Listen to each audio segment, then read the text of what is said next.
बिश्नोई के ग्रुप ने social media पर पाकिस्तान को धमकी दी है।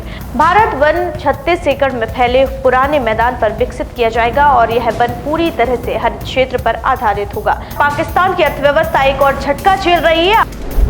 नमस्कार, आप देख रहे हैं राजीव टाइम्स। मैं हूं आपके साथ आराधना नामदेव। रुक करते हैं बुलेटिन की ओर। आपको बता दें, सबसे पहले पहलगाम में हुए आतंकी हमले के बारे में। पहलगाम में हुए आतंकी हमले के बाद भारत में आक्रोश है और अब गैंगस्टर लॉरेंस बिश्नोई के ग्रुप ने सोशल मीडिया पर पाकिस्तान को धमकी दी है। पोस्ट में आतंकवादी हाफिज सईद की तस्वीर पर क्रॉस लगाकर 1 लाख के बराबर एक को मारेंगे जैसा संदेश लिखा गया है। आपको बता दें, जहां बिश्नोई ग्रुप की ओर से पोस्ट की गई है, यह धमकी सोशल मीडिया पर तेजी से वायरल हो रही है। इसमें लिखा गया है कि तुमने हमारे निर्दोष लोगों को मारा है, अब हम पाकिस्तान में घुसकर एक ऐसा आदमी मारेंगे जो 1 लाख के बराबर होगा।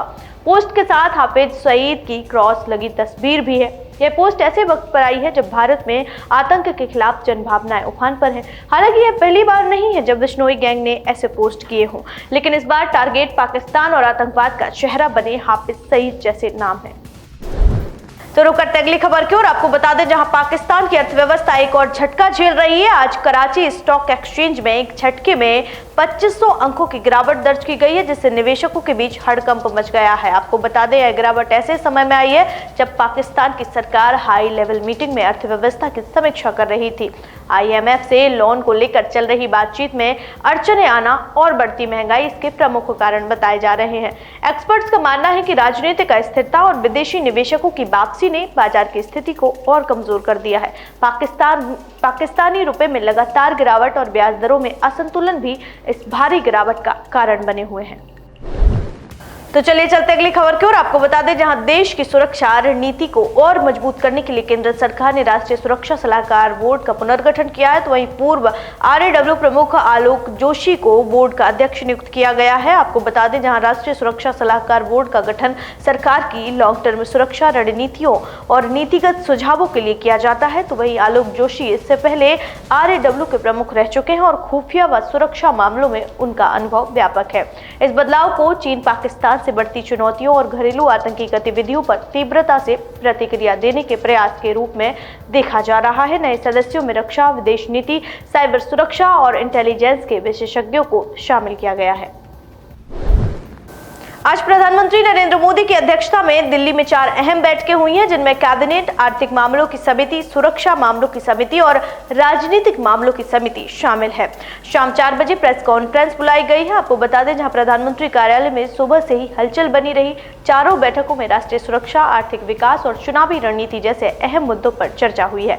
माना जा रहा है कि कुछ नीतिगत फैसले भी इन बैठकों में लिए गए हैं, जिनका ऐलान शाम 4 बजे होने वाली प्रेस कॉन्फ्रेंस में किया जाएगा। कैबिनेट मीटिंग के बाद आमतौर पर नीतिगत ऐलान होते हैं और इस बार भी कुछ बड़े फैसले जैसे रोजगार योजनाएं, रक्षा खरीद या बजट आवंटन की घोषणा हो सकती है।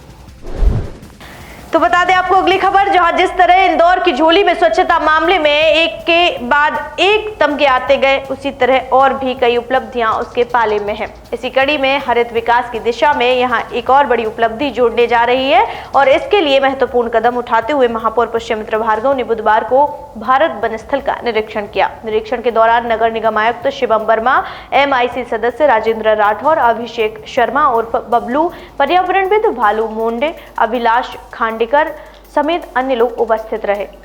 भारत वन 36 एकड़ में फैले पुराने मैदान पर विकसित किया जाएगा और यह वन पूरी तरह से हर क्षेत्र पर आधारित होगा। महापौर भार्गव ने बताया कि हमारी योजना है कि शहर के मध्य एक ऐसा वन तैयार किया जाए जो शुद्ध पर्यावरण के साथ साथ इंदौर के लिए लंग्स का काम करे। आज हमने प्रस्तावित स्थल का निरीक्षण कर सुझाव लिए हैं, सभी की सहमति है। इस क्षेत्र को पूरी तरह से हरित क्षेत्र में बदला जाए, साथ ही यहाँ एक बड़ा तालाब भी बनाया जाएगा। इस भारत वन में देश के विभिन्न राज्यों की जैव विविधता और जीव जंतुओं को शामिल किया जाएगा। यहाँ के विकास कार्यों में पक्षियों के आवास का भी ध्यान रखा जाएगा।